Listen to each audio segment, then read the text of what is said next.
প্রিয় দর্শক, আমি শফিকুল ইসলাম এবং আপনারা দেখছেন আরামবাগ টিভি। দর্শক, পাশের দেশ বাংলাদেশ, ওখান থেকে হাসিনা তো উড়ে চলে এসেছিলেন একেবারে আকাশ পথে।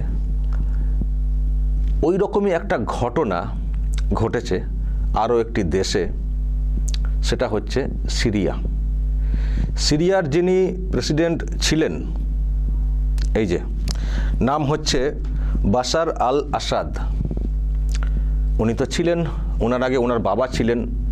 বাবা এবং ছেলে দুজনে মিলে সিরিয়াকে 54 বছর শাসন করেছেন।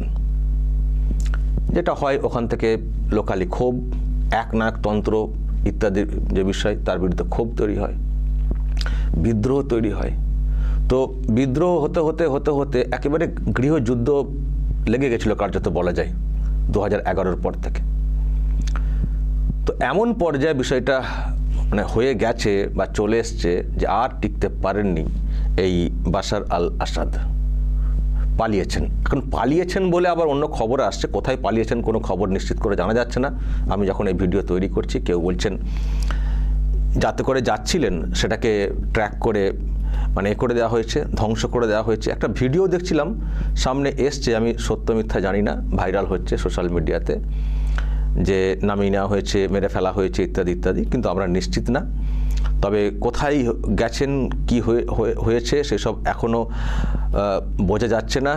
নানান সব চিত্র সামনে আসছে। এই যে দেখুন একটা ম্যাপ, যে ওনার ফ্লাইট, ব্যক্তিগত ফ্লাইট উড়েছিল, উড়ে সব ঘুরে টুরে আবার ওদিক দিয়ে কোথায় যাচ্ছিল একটা দেখতে পাচ্ছেন না। এইভাবে সব সোশ্যাল মিডিয়াতে ছড়াচ্ছে।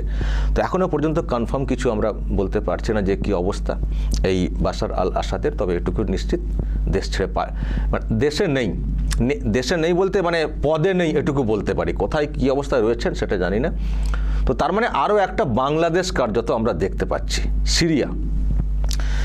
সিরিয়া মানে দর্শক বুঝতে পারছেন, তার আশপাশের দেশগুলো আমি সেটাও একটু দেখাবো ম্যাপে। দেখুন সিরিয়া, তার পাশে ইরাক, লেবানন, এদিকে ইসরায়েল, আচ্ছা ইরান দেখুন কোথায়, সিরিয়ার আর সিরিয়া, ইরাক, তারপরে ইরান এইদিকে দেখতে পাচ্ছেন। সিরিয়ার উপর দিকে দেখুন টার্কি, তুরস্ক। এই হচ্ছে ভৌগোলিক অবস্থান। আমি এটাও দেখিয়ে দিলাম যাতে আপনাদের বুঝতে সুবিধা হয়। তো এখন এই হচ্ছে অবস্থা। বাংলাদেশ থেকে অনেকটা দূরে একটা দেশ, কিন্তু সেখানেও ওই একই হাল। প্রেসিডেন্ট তিনি চাপে পড়ে পালিয়েছেন। মানে এইসব কান্ট্রিগুলো, মুসলিম প্রধান যেসব কান্ট্রি, মানে কি হচ্ছে, নিজেদের মধ্যে মারামারি হচ্ছে। তারপরে গণতান্ত্রিক সিস্টেম বলে কিছু দেখতে পাচ্ছি না। কেউ দীর্ঘদিন শাসন কায়েম করে চলেছেন, আবার তাকে পিসফুলি থাকতে দেখা যাচ্ছে না, পালিয়ে যাচ্ছেন। অন্যরা তাকে ঘর ছাড়া করছেন, দেশ ছাড়া করছেন। কি চলছে এই রকম? এবং প্রচুর অশান্তি হয়েছে, দখল করা, একের পর এক শহরকে দখল করা যাচ্ছে। তাই মানে দেশ এত এগিয়েছে, মানে বিশ্ব এত এগিয়েছে, আধুনিকীকরণ হয়েছে, কত উন্নত দেশগুলো কতভাবে এগিয়ে গেছে, গণতন্ত্র কায়েম হয়েছে, কিন্তু এই সব কান্ট্রিগুলোর অবস্থা জোরজার মুলুকতার।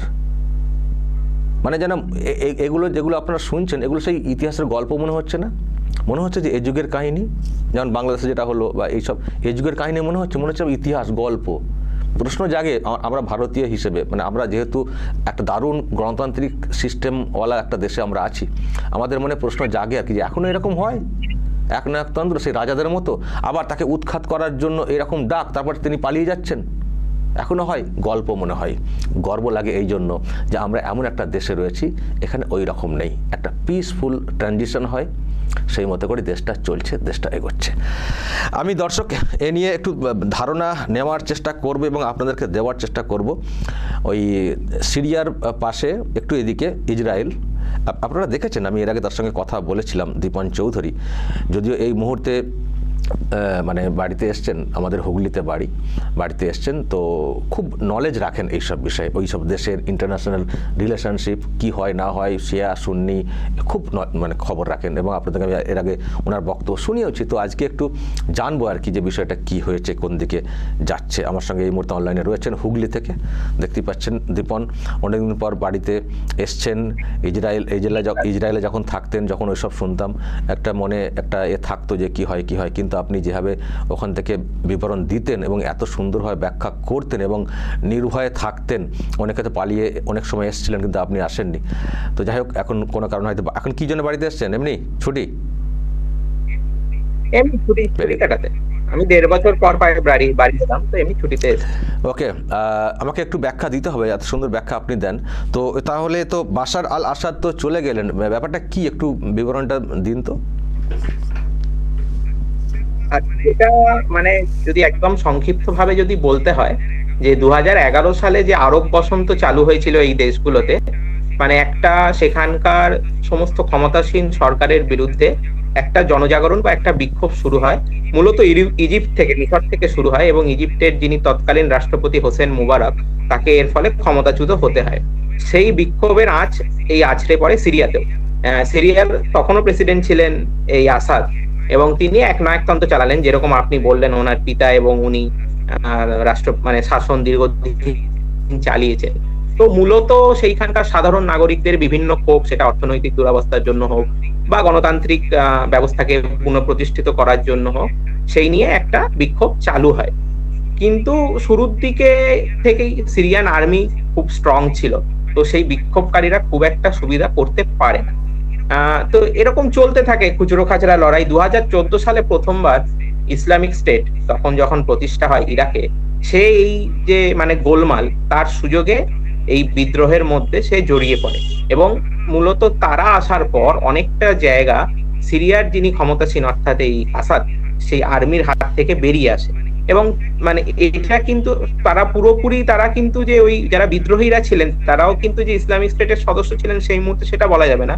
এখানে আপনি ধরতে পারেন 3টে ফ্রন্ট হয়তো লড়াই করছে, কিন্তু যেটা মেন হচ্ছিল যে এই আসাদের হাত থেকে ক্ষমতা যাচ্ছিল। এবার যেটা মেন এখানে ফ্যাক্টর, সেটা হচ্ছে আসাদ হচ্ছে শিয়া, আর এই ইসলামিক স্টেট বলুন বা এই যারা বিদ্রোহীরা, তারা মূলত সুন্নি। তো সেই জন্য আসাদকে সরাসরি সাপোর্ট ছিল ইরানের, কারণ আমি এর আগেও আমার আলোচনায় বহুবার বলেছি যে শিয়া ইসলামের পীঠস্থান বিশ্বতে হচ্ছে ইরান, এবং তারা নিজেকে সেটা মনেও করে। যেটা সুন্নি ইসলামের পীঠস্থান অর্থাৎ সৌদি আরব, তারা নিজেকে সবসময় তার একটা রাইভাল হিসেবে প্রতিষ্ঠা করার চেষ্টা করে। এই মিডিল ইস্টের পুরো ঝামেলাটার মানে এক কথায় যদি বলতে পারি, তার মধ্যে অন্যতম কারণ হচ্ছে এটা। তো ইরান এখানে, এবার ইরানের সঙ্গে এই আসাদের যেটা যোগ ছিল, যে ইরানের প্ল্যানটা হচ্ছে যে ইসরায়েলকে সর্বদিক থেকে ঘিরে রাখবো এবং সেখানে বিভিন্ন ভাবে তাকে উত্তপ্ত করবে। ইসরায়েল আর সিরিয়ার কিন্তু একটা বিশাল হিস্ট্রি আছে, মিলিটারি হিস্ট্রি আছে, একাধিক যুদ্ধ তারা লড়েছে, এবং ইসরায়েল আর সিরিয়ার বর্ডারে যে গোলান হাইট বলে একটা অঞ্চল আছে, সেটা নিয়ে অনেক বিতর্ক হয়েছে। তো ইরান মূলত যেটা করতো, যে সিরিয়াকে ব্যবহার করে এই লেবাননের হিজবুল্লাহকে, যেটা সম্বন্ধে আমরা আগে আলোচনা করেছি, অস্ত্র সব রকম সরবরাহ করতো। এবং অবশ্যই আসাদের পেছনে যেটা আরো একটা বড় সাপোর্ট ছিল, সেটা হচ্ছে রাশিয়ার। আর উল্টো দিকে এই ধরনের যে রিবেল বা বিদ্রোহী যারা ছিল, তাদেরকে স্বাভাবিকভাবেই তখন সাপোর্ট করতো আমেরিকা। আরেকটা দেশ যে খুব গুরুত্বপূর্ণ এই পুরো ঝামেলাটায়, সেটা হচ্ছে তুরস্ক আর সিরিয়ার সরাসরি বর্ডার আছে। এই সিরিয়া, ইরাক, এইসব অঞ্চলে একটা জনগোষ্ঠী আছে যাদেরকে বলে কুর্দ বা কুর্দিশ। এই কুর্দিশরা বিভিন্ন দেশের, এই সিরিয়া, ইরাক, তুরস্ক, এইসব অঞ্চলের কিছু এরিয়া মিলে নিজেদের একটা স্বাধীন দেশ চায়, কুর্দিস্তান। তো এই কুর্দিস্তান মানে আন্দোলনের একটা বড় পীঠস্থান ছিল হচ্ছে সিরিয়া, এবং তুরস্ক সেইটাকে দমন করার জন্য একাধিকবার ছোটখাটো সিরিয়ার সঙ্গে বর্ডারে লড়াই হয়েছে। এছাড়াও তুরস্ক সিরিয়ার একাধিক জায়গায় সীমান্ত বিবাদ আছে। তো তুরস্ক সরাসরি প্রথম থেকেই 2011 সাল থেকেই এই যারা বিদ্রোহ করেছিল আসাদের বিরুদ্ধে, তাদেরকে সাপোর্ট করছিল। প্রথমে তো শুধু অস্ত্র দিয়ে বা ট্রেনিং দিয়ে সাপোর্ট করা হতো, তারপর 2016 সালের পর থেকে, বিশেষ করে যখন ইসলামিক স্টেটও জড়িয়ে যায়, তখন তারা নিজেদের বর্ডার সিকিউর করার জন্য তারা সরাসরি এই যুদ্ধে করে, এমনকি সিরিয়াতে তারা অনুপ্রবেশও করে, এবং সেখানকার অনেক মানে তুরস্কর সৈন্যরা এসে সিরিয়াতে এই যুদ্ধে সরাসরি জড়িয়ে যায়। তো যেটা মেন হলো এই যুদ্ধে, যে আমরা যে হিজবুল্লাহর ব্যাপারে কথা বলেছিলাম, এই হিজবুল্লাহ যেহেতু শিয়া, তো এই আসাদের যে সরকারকে এতদিন টিকিয়ে রাখার পেছনে প্রধান চালিকা শক্তি ছিল হিজবুল্লাহ। কারণ হিজবুল্লাহর যারা সন্ত্রাসী তারা হচ্ছে অত্যন্ত মানে ট্রেন্ড এবং কমান্ডো ইউনিটের মতো, এবং তাদের কাছে অত্যাধুনিক অস্ত্রশস্ত্র ছিল।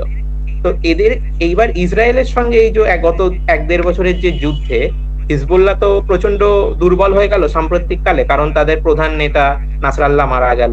তারপর একাধিক যারা গ্রাউন্ড অপারেটিভ ছিল তাদেরকে ওই পেজার বিস্ফোরণ করে ইসরায়েল মেরে দিল বা সম্পূর্ণ পঙ্গু করে দিল। এছাড়া একাধিক মানে অস্ত্র, তারপর যেগুলো অত্যাধুনিক মিসাইল ছিল সবই ইসরায়েল প্রায় ধ্বংস করে দিল। তো এই লড়াই হতে হতে মোটামুটি 2-3 সপ্তাহ আগে থেকে ইসরায়েল আর লেবাননের মধ্যে একটা মানে হিজবুল্লাহর মধ্যে একটা শান্তি চুক্তি হলো, যার ফলে ওই যে লিটানি নদী আছে লেবাননের দক্ষিণে, হিজবুল্লাহ মানে ইসরায়েলের বর্ডার ছেড়ে চলে গেল উত্তর দিকে। মানে সব মিলিয়ে হিজবুল্লাহ অনেকটা দুর্বল হয়ে যাওয়ায় সিরিয়াতে গিয়ে আসাদকে রক্ষা করবার ক্ষমতাটা হিজবুল্লাহরা রইল না। ঠিক এই সুযোগটাই নিল হচ্ছে এই বিদ্রোহী গোষ্ঠীরা। তারা একের পর এক শহর প্রথমে শুরু করলো, দিয়ে আস্তে আস্তে আজকে চলে এলো দামাস্কাস, যেটা ওদের রাজধানী। অবশ্যই অনেকেই এক্সপেক্ট করেছিলেন যে আসাদের তরফ থেকে কিছুটা রেজিস্ট্যান্স পাওয়া যাবে, কিন্তু সেটা হয়নি। কারণ এক তো এখানে হয়নি, তার প্রধান কারণ হচ্ছে রাশিয়া নিজে ইউক্রেনের যুদ্ধের সঙ্গে এমন ভাবে জড়িয়ে আছে, তার আর এই মুহূর্তে কোনো ক্ষমতা নেই তাকে অস্ত্র দিয়ে সাহায্য করা। ইরানের ক্ষেত্রেও ইরানের অনেক এইসব ব্যাটারি এইগুলো মানে ইসরায়েল ওই অ্যাটাকে তারপর ধ্বংস করে দিয়েছে।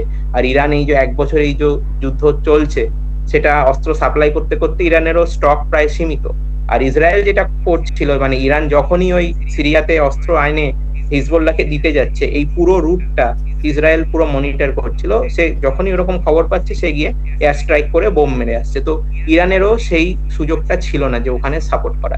তার ফলে এই আসাদ সম্পূর্ণ একা হয়ে পড়েন, এবং ওনারও সৈন্যদের মধ্যেও বা মন্ত্রী গোষ্ঠীর অনেকেও তারা এই ডিফেকশন যেটাকে বলে আর কি, মানে দল বদল করে নেয়া, তারা কিন্তু ওনার সাথ দিলেন না, এই বিদ্রোহী গোষ্ঠীর সঙ্গেই জুড়ে গেলেন, হয়তো প্রাণ বাঁচানোর জন্য বা জুড়ে গেলেন। তো সব মিলিয়ে যেটা হলো যে এই আসাদকে দেশ ছাড়তে হলো একটা ফ্লাইটে করে। কিছু সূত্র বলছে উনি তেহরানে গেছেন ইরানে, কেউ বলছে উনি মস্কোতে গেছে, আবার কেউ বলছে যে উনি যে ফ্লাইটে করে যাচ্ছিলেন সেটা যেটা আপনি বললেন যে হোমস বলে একটা শহরের কাছে, সেটা লাস্ট রাডারে ট্র্যাক করা গেছে। তারপর আর পুরো ব্যাপারটা সিরিয়ার বিদ্রোহী গোষ্ঠী বলছে যে না, আমরা ওই প্লেনটাকে গুলি করে নামিয়েছি, কিন্তু শেষমেশ এখনো অব্দি এই পর্যন্ত ওনার কি হয়েছে সেটা আমরা জানি না। হয়তো 1-2 দিনে একটা খবর আসবে যে কি হলো আলটিমেটলি। তার মানে এই মুহূর্তে তাহলে তো ইসরায়েলের খানিকটা স্বস্তি সিরিয়ার দিক দিয়ে নাকি?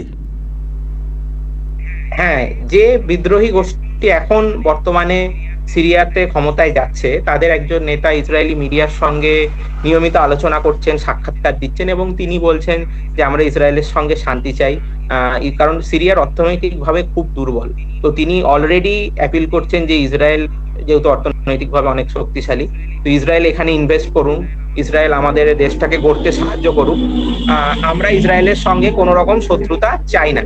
কিন্তু ওই যে ব্যাপারটা বললাম যে এই বিদ্রোহী গোষ্ঠী কিন্তু একটা কোনো রাজনৈতিক দল বা আদর্শ দিয়ে গঠিত নয়। এই বিদ্রোহী গোষ্ঠীতে একদিকে যেমন আছে তুরস্কর সঙ্গে এই গাজা যুদ্ধের আগেও ইসরায়েলের বেশ ভালো সম্পর্ক ছিল, কিন্তু গাজা যুদ্ধ হওয়ার পর থেকে খুবই খারাপ সম্পর্ক, এতটাই খারাপ সম্পর্ক যে তুরস্ক যখন ইসরায়েলের রাষ্ট্রপতির বিমান একটা কনফারেন্সে যাবে, তুরস্ক তাদের আকাশসীমা মানে ব্যবহার করার অনুমতি ইসরায়েলকে দিল না। ইসরায়েলের সঙ্গে তুরস্কর সমস্ত বাণিজ্য চুক্তি বন্ধ। তো তুরস্কর প্রভাবটা যেহেতু খুব আছে, ইসরায়েল একটা আশঙ্কা করছে যে তুরস্ক হয়তো যদি এই বর্ডার এরিয়াতে চলে আসে, তুরস্ক না আবার কোনো হামলা করে দেয়। আবার এই বিদ্রোহী গোষ্ঠীর একটা অংশের মধ্যে আল কায়দা কিছু এলিমেন্ট আছে, আইসিসের কিছু এলিমেন্ট আছে, এরা তো অবশ্যই ইসরায়েল বিরোধী। তো তারাও যদি কিছু হামলা করে, তো সেই জন্য ইসরায়েল যেটা করেছে যে সিরিয়া বর্ডারে যে অঞ্চলটা আছে গোলান হাইটস বা মাউন্ট হারমন, এইগুলোতে ইসরায়েল প্রচুর সংখ্যক সৈন্য অলরেডি মোতায়েন করে দিয়েছে লাস্ট 1-2 দিনে। এবং যেটা মেন আর একটা ব্যাপার ছিল, প্রচুর সংখ্যক অস্ত্র এই আসাদ সে জমা করে রেখেছিল সিরিয়াতে, এবং যেটা সবচেয়ে মারাত্মক সে হচ্ছে ওই রাসায়নিক অস্ত্র মানে কেমিক্যাল ওয়েপন্স নিজের সিরিয়ান নাগরিকদের ওপরই ব্যবহার করতো। এবং সেইগুলো যদি যে কোনো এই ধরনের জঙ্গি গোষ্ঠীর হাতে চলে যায় তাহলে সেটা কিন্তু পুরো বিশ্বের জন্যই খুব বিপদ। তো ইসরায়েল লাস্ট 2-3 দিনে যেটা করছে সেটা হচ্ছে এই ধরনের যেখানে যেখানে ওরা খবর পাচ্ছে যে এই ধরনের কোনো অস্ত্রের ডিপো আছে বা কিছু সংগ্রহ আছে, সেখানে তারা এয়ার স্ট্রাইক করে সেগুলো ধ্বংস করে দিচ্ছে। তবে হ্যাঁ, আপাত দৃষ্টিতে এই মুহূর্তে বিদ্রোহী গোষ্ঠীর অন্যতম একজন যিনি মুখ বা যারা প্রধান, যারা এটাকে পরিচালনা করছে, তারা এই মুহূর্তে বলছে যে ইসরায়েলের সঙ্গে আমরা শান্তি চাই, আমাদের ইসরায়েলের সঙ্গে কোনো ব্যাপার নেই।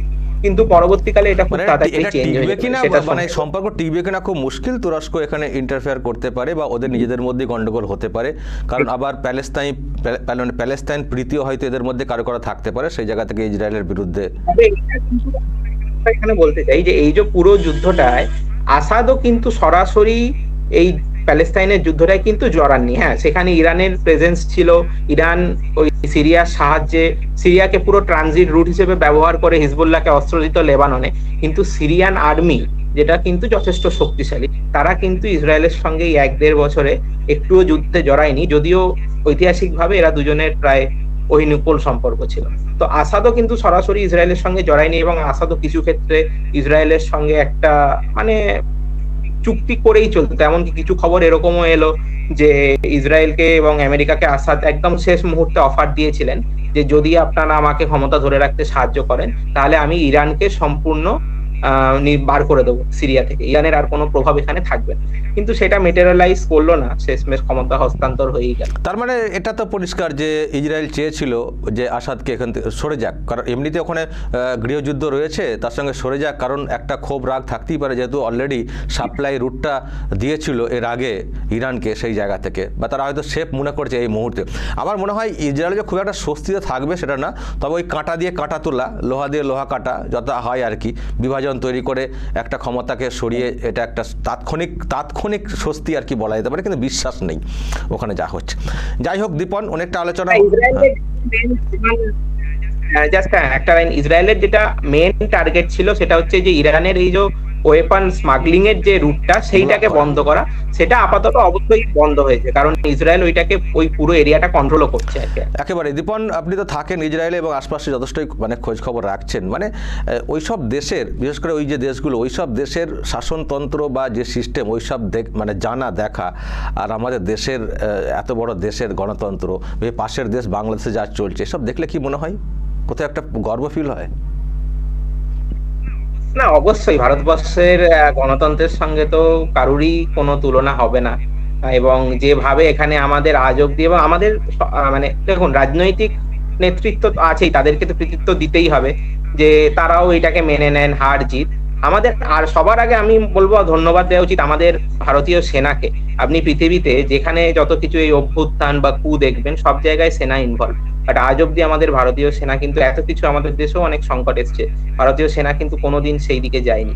আমার মনে হয় ভারতীয় সেনার মতো ডিসিপ্লিন ফোর্স গোটা দুনিয়াতেই বিরল। তো অবশ্যই, এবং আপনি যদি মধ্যপ্রাচ্যের এই দেশগুলোতে দেখেন, মধ্যপ্রাচ্যের এই দেশগুলোর মধ্যে একমাত্র গণতন্ত্র হচ্ছে ইসরায়েল, এবং খুবই শক্তিশালী গণতান্ত্রিক দেশ। ইজিপ্টে কিছুটা ভোট হয়, এককালে লেবাননেও ভোট হতো, যেটা আমি আগের দিন বিষয়ে আলোচনা করেছিলাম যে ওদের সেই ক্ষমতা যেভাবে ডিস্ট্রিবিউট হতো, খ্রিস্টান, মুসলিম, শিয়া, সুন্নি, বাট সেটাও লেবাননেও বিগত 10-12 বছর ঠিকঠাক ভোট হয়নি। বাকি যে কটা দেশই আছে সবকটাই একনায়কতন্ত্র। তাদের মধ্যে কিছু অত্যন্ত উন্নত দেশও আছে যেগুলোতে মানে রাজতন্ত্র আছে, যেদিন আপনি আমির শাহী বলেন বা সৌদি বলেন, কিন্তু অধিকাংশ দেশগুলো মানে সেই অর্থে গণতন্ত্র যেটা বলে যে মানুষের বেসিক একদম ভোট দেওয়ার অধিকার, সেটা কিন্তু এই দেশগুলোর কোনোটাতেই নেই। তুরস্কে অবশ্যই আছে, কিন্তু সেইখানেও যিনি এখন বর্তমান রাষ্ট্রপতি এরদোগান, তাকে নিয়েও মানে অন্তত দুনিয়া বা তুরস্কের একটা অংশেও বিশাল ক্ষোভ, তিনিও এক প্রকার একনায়কতন্ত্রই চালান। তো অবশ্যই মানে মধ্যপ্রাচ্যের এই দেশগুলোর সঙ্গে যদি আপনি তুলনা করেন, ভারতবর্ষের কোনো তুলনাই হয় না। এমনকি যেভাবে আমরা পুরো ইলেকশন সিস্টেমটা মানে পরিচালনা করি আর কি, এত সংখ্যক মানুষ মানে ভোট দেয় এবং সেটা একদিনে রেজাল্ট বের করে দেয়। আপনি দেখবেন আমেরিকা বিশ্বের 1 নম্বর দেশ, এখনো তাদের ওই যে ভোট হলো রাষ্ট্রপতির, এখনো ক্যালিফোর্নিয়া রাজ্যে এখনো কিছু ওই ব্যালট এগুলো গোনা চলছে এখন। তো এমনকি যে এলন মাস্ক, তিনি পর্যন্ত এটা টুইট করেছিলেন যে দেখো ভারত এরকম নির্বাচন করে একদিনে এত সংখ্যক মানুষের ভোট তারা মানে কাউন্ট করে দিচ্ছে, রেজাল্ট বার করে দিচ্ছে সরকার পারমিশন পেতে। তো অবশ্যই মানে ভারতীয় গণতন্ত্রের সঙ্গে এবং শুধু শুধু শুধু মানে মধ্যপ্রাচ্য না, শুধু শুধু মধ্যপ্রাচ্য না, উপমহাদেশের তো দেশগুলোর তো হাল নিশ্চয়ই দেখছেন। এটাই বলতে যাচ্ছিলাম, আমাদের আশেপাশেও যদি দেখেন আমাদের দেশের মতো দৃষ্টান্ত এরকম কোথাও পাবেন। ওকে, অসংখ্য ধন্যবাদ দীপন চৌধুরী। কবে যাচ্ছেন ইসরায়েল? আমি ডিসেম্বরের 27 তারিখ ফিরবো। ভালো থাকবেন। দর্শক শুনলেন লম্বা একটা ব্যাখ্যা, বিবরণ, আরও একটা বাংলাদেশ, মানে বাংলাদেশি কাণ্ড ঘটেছে সিরিয়াতে। দর্শক বলবেন, যা সব দেখছেন শুনছেন অন্যান্য দেশের সব ব্যাপার স্যাপার এবং আমাদের দেশ, নিশ্চয়ই তফাৎটা বুঝতে পারছেন। অবশ্যই বলবেন দর্শক, যা বলার এই নিয়ে কমেন্ট বক্সে নজর রাখবেন আরামবাগ টিভিতে।